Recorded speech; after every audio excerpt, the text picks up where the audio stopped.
El mayor enigma de nuestra existencia es la experiencia. Cuando la mente está liberada y la sensibilidad al máximo, somos uno con el universo. En última instancia, todo es una manifestación de nuestra estructura cerebral, que es un reflejo del cosmos entero. Al observar, nos contemplamos a nosotros mismos. En el cristianismo y en las doctrinas orientales, fenómenos extraordinarios como la levitación o la alteración de la materia no son fantasías imposibles para el ser humano. Jesús es un claro ejemplo de esto, pero en la tradición clerical también hay santos capaces de hazañas sobrenaturales. Religiosos místicos como Santa Teresa de Jesús y San Juan de la Cruz son famosos por sus capacidades para conectar con lo divino. Pero ni siquiera los éxtasis de Santa Teresa o la noche oscura de San Juan de la Cruz se comparan con el caso de San José de Cupertino. Este fraile napolitano no solo tuvo diversas experiencias místicas, sino que también se decía que, cuando entraba en éxtasis, podía volar. Este estado eufórico y católico es muy similar al nirvana en el budismo, donde la conciencia se fusiona con el todo, libre de apegos y distracciones mundanas. El propio Buda no veía el nirvana como el estado final de la conciencia. En su lugar, consideraba que era seguido por estados cada vez más elevados y complejos. La conciencia de unidad no es el fin del camino, sino solo el comienzo. En la tradición tibetana, uno de los maestros más importantes de la escuela Mahamudra es Milarepa, un monje y poeta del siglo XI. Es conocido por su asombrosa capacidad para desmaterializar su cuerpo y atravesar objetos sólidos. Al igual que San José de Cupertino, se decía que Milarepa podía levitar cuando entraba en estados profundos de meditación. En tiempos más recientes, durante los años 60, la meditación trascendental se popularizó enormemente, promoviendo la idea de que tanto el pensamiento como la materia están conectados a una matriz fundamental. A través de la práctica constante, los meditadores trascendentales podían llegar a sintonizar con esta matriz. Esta matriz fundamental es considerada el estado más puro del universo, donde las distorsiones como la gravedad no existen. Así, si un meditador alcanza este estado elevado, podría incluso levitar, trascendiendo la fuerza gravitacional. A lo largo de la historia, muchas doctrinas, ciencias antiguas y religiones han considerado que es posible alterar la materia y sus leyes. Pero, ¿qué dice la ciencia al respecto? ¿Existe alguna teoría seria que explique estas capacidades sobrehumanas? La respuesta es sí, y fue desarrollada por un brillante científico mexicano, con una obra monumental de más de 50 libros. Este investigador de la Universidad Nacional Autónoma de México y fundador del Instituto Nacional para el Estudio de la Conciencia es el Dr. Jacobo Grinberg. Las preocupaciones del Dr. Grinberg giraban en torno a cómo el cerebro humano interactúa con lo que llamamos realidad.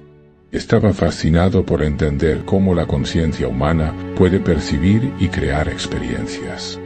Para ello, Grinberg tuvo que alejarse de lo que Jung llamaría el mito científico y sumergirse en diversas filosofías místicas orientales, como la Kabbalah judía. Además, realizó un amplio trabajo de campo investigando las cosmovisiones de varias tradiciones chamánicas en todo México. A partir de estas experiencias, el Dr. Grinberg desarrolló su teoría sintérgica, cuyos fundamentos se relacionan estrechamente con la trama de Matrix. Una vez que Neo acepta su papel como el elegido, comienza a modificar la Matrix a su voluntad, pero primero debe verla tal cual es, sin filtros ni ilusiones. Grinberg sugiere que la realidad tal como la conocemos es simplemente el resultado final de una distorsión creada por nuestro propio cerebro. En Matrix, los humanos no son conscientes del verdadero estado de sus cuerpos orgánicos. Sus mentes son manipuladas por una simulación creada por la superinteligencia de las máquinas, que mantiene a los humanos en un estado de engaño constante. Para descubrir la verdad y liberar su mente, primero deben ser desconectados de este programa ilusorio.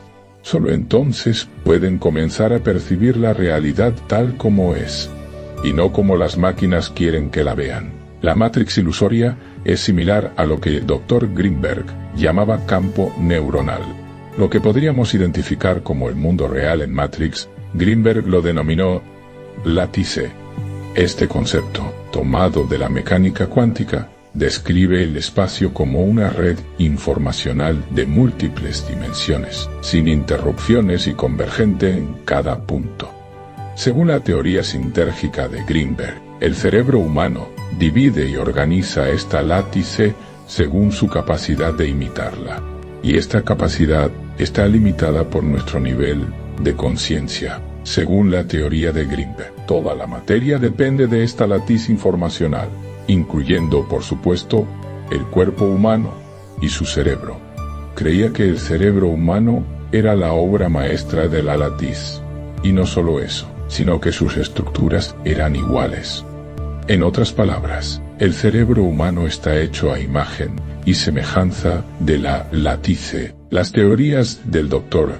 Jacobo Greenberg se basaban tanto en tradiciones místicas como en la neurociencia y la física. La sintergia es el nivel de coherencia informacional observable en un punto específico de la látice. En su estado más puro, la látice es libre de toda materia, ley o alteración. Algo muy similar a lo que la meditación trascendental considera la matriz fundamental. Cuando se altera esta látice, su sintergia disminuye, dando lugar a la aparición de la materia y fenómenos como la gravedad. En el estado más básico de la látice, no solo la gravedad no existe, sino que el tiempo tampoco. Greenberg asociaba la estructura fundamental de la látice con la luz. Sobre esta relación, el científico mexicano escribió: la látice en su estado básico es tan atemporal como la luz a su velocidad máxima. Esta correspondencia sugiere que lo que llamamos velocidad de la luz realmente corresponde al estado básico de inmovilidad. La constancia de la velocidad de la luz, independientemente de quién la mide, apunta en la misma dirección. En otras palabras, parece que en el universo, la verdadera referencia de inmovilidad es la luz, que erróneamente vemos como en movimiento, cuando en realidad es la manifestación del estado básico de la látice. Con respecto a esta referencia inmóvil, todo lo demás fluye, y a eso lo llamamos tiempo. Greenberg creía que el tiempo era solo una ilusión, producto de un nivel de conciencia con menor sintergia, lo que distorsiona la estructura básica de la látice a través del campo neuronal en su estado más puro. La látice no tiene pasado, presente, ni futuro. Todo ocurre en un constante aquí y ahora. Esto me recordó mucho a los efectos del LSD en el cerebro humano. Esta sustancia aumenta las conexiones neuronales, mejorando la relación entre hemisferios y lóbulos cerebrales, al punto que la región encargada de controlar la función del yo se suspende, permitiendo que procesos más importantes condensan la complejidad de todos los elementos que componen la experiencia. Nuestra percepción del tiempo puede ser alterada, y en ocasiones parece transcurrir más lentamente. Sin embargo, decir que la percepción del tiempo es alterada implica que existe una percepción del tiempo correcta o normal, lo cual no es cierto. Incluso sin sustancias que alteren la conciencia, el tiempo no se percibe de la misma manera para todos. Cuando estamos alerta, estresados o ansiosos, somos más conscientes del paso del tiempo. En estados de relajación, creatividad o plenitud, nuestra percepción del tiempo se diluye. El hemisferio izquierdo del cerebro está más vinculado a la temporalidad, mientras que el derecho está asociado a la experiencia holística. Greenberg consideraba el hemisferio derecho como el de mayor sintergia. Este hemisferio es más activo cuando dormimos o meditamos, y la meditación es un pilar fundamental en el pensamiento de Jacobo Greenberg. De hecho, el doctor mexicano desarrolló su propia técnica de meditación. Tienes un vídeo que si aún no has visto, Te invito a hacerlo. Analizamos las similitudes entre los personajes de Neo, Cristo y Buda. Estos tres son representaciones del mismo arquetipo: el sí mismo, el uno, la unidad, el que unifica. ¿Y quién es el que unifica? El observador.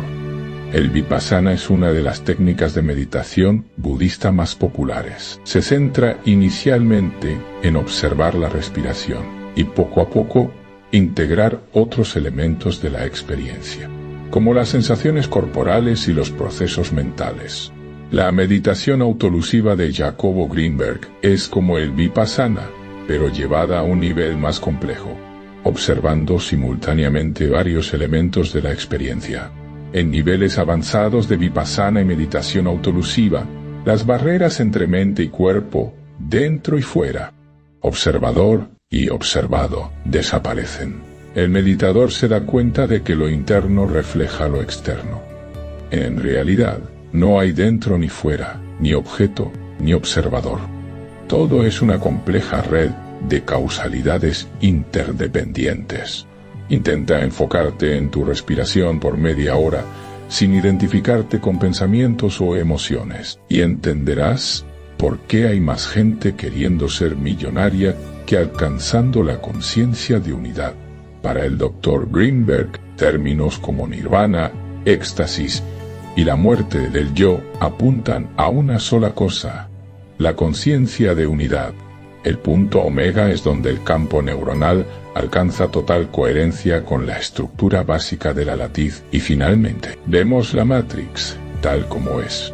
¿Han escuchado a personas religiosas decir que Dios está en todas partes, pero no lo vemos? Pues es cierto, el Dios cristiano podría entenderse como una representación religiosa de la latiz, y no solo eso, en el taoísmo, el Tao también se interpreta como esta matriz fundamental de la que todo depende. El Tao que puede ser expresado no es el verdadero Tao. Sin nombre es el principio del universo, y con nombre es la madre de todas las cosas. Desde el no ser comprendemos su esencia, y desde el ser solo vemos su apariencia. El sabio Hermes Trismegisto, cuyas enseñanzas dieron origen al hermetismo y la alquimia, llamaría a la latiz de Greenberg la gran mente. Este sabio egipcio, un sincretismo de Thoth y Hermes, creado por la ocupación romana de Egipto, fue visto por muchos religiosos renacentistas como un profeta del cristianismo. Uno de ellos fue Giovanni Pico della, quien sobre la relación entre el ser humano y la deidad absoluta escribió: el óptimo artífice decidió que a quien no podía dotar de nada propio, le fuese común todo lo dado a los demás. Tomó entonces al hombre, obra de naturaleza indefinida, y lo puso en el centro del mundo diciéndole: «Oh Adán, no te he dado un lugar específico, ni un aspecto propio, ni una prerrogativa particular para que tengas el lugar. El aspecto y la prerrogativa que tú elijas y que obtengas y conserves según tu intención. La naturaleza definida de los otros seres está restringida por las leyes precisas que les prescribí. Sin estar limitado por nada, te definirás según la voluntad que te he dado. Las bestias, al nacer, llevan consigo todo lo que serán. Los espíritus superiores. Los espíritus superiores, desde el principio, son lo que serán eternamente. En cambio, al hombre, desde su nacimiento, se le han otorgado semillas de toda especie y vida, y según cómo cada uno las cultive, madurarán y darán sus frutos. Si fueran semillas de plantas, se convertirán en plantas. Si sensibles, serán bestias. Si racionales, se elevarán a animales celestiales. Si intelectuales, serán ángeles o hijos de Dios. Y si, insatisfechos con el destino de cualquier criatura, se repliegan al centro de su unidad, transformándose en espíritus en la soledad de Dios, ellos, que fueron puestos sobre todas las cosas, las sobrepasarán. Pico della, mirándola, creía que Dios le otorgó al ser humano el libre albedrío para decidir su naturaleza. Podía dejarse llevar por sus pasiones, impulsos y deseos más mundanos, o podría dominar a la bestia interior y alcanzar la forma más elevada posible. Bajo esta perspectiva, la conciencia humana puede unirse con su creador, y el ser humano es potencialmente un ser divino que puede trascender las limitaciones de la carne y reivindicar su lugar. En la conciencia de unidad, a diferencia de las bestias, las plantas y los objetos inanimados, que forman parte de la creación, sin ser conscientes de ello, el ser humano está bendecido con la capacidad de entender que pertenece a un organismo superior que lo abarca todo. Sobre esto, el Dr. Jacobo Greenberg escribió: «Se antoja pensar que el hombre decidió voluntariamente perder el paraíso de la unidad inconsciente con la latiz para ganar el paraíso de la unidad consciente con la misma latiz. En esta pérdida y ganancia, Dios actuó como cómplice, deseando la compañía de alguien con su misma valentía y altura. A diferencia de la religión que ve al ser humano como dependiente de un destino inamovible impuesto por la deidad, o del pensamiento objetivista que exalta el egoísmo y la individualidad por encima de todo, tanto Pico della Mirandola como Greenberg coincidieron en que, así como una célula es parte de un tejido más grande, como los hongos se conectan a través del micelio subterráneo, las neuronas forman el cerebro y los árboles componen el bosque, el ser humano es parte de Dios o la latiz. El verdadero propósito de la vida es unirse a esa unidad y entender que al dejarse llevar por el flujo infinito del Tao, uno puede alcanzar su verdadero yo.